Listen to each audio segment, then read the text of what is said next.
exactly Game of Thrones with bees. Allison can tell you all about it.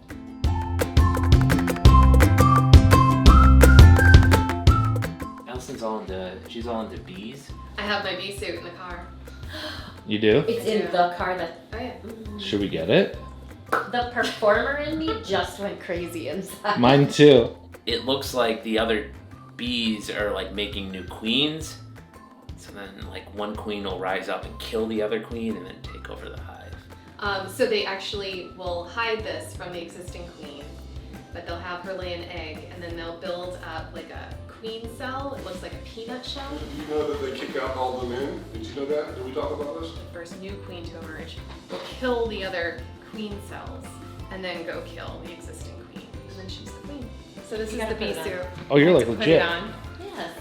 They kick out all the men or kicked out of the hive, and then you have to go away. The drones get kicked out in the fall. Yeah. All the workers are female, and the drones just eat and make a mess. It's just rude. It's really rude.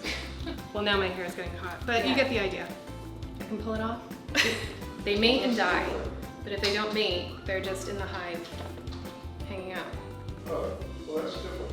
I named the queen Beyoncé, but now Sasha I Fierce might have a next. new queen. My kids say I should name her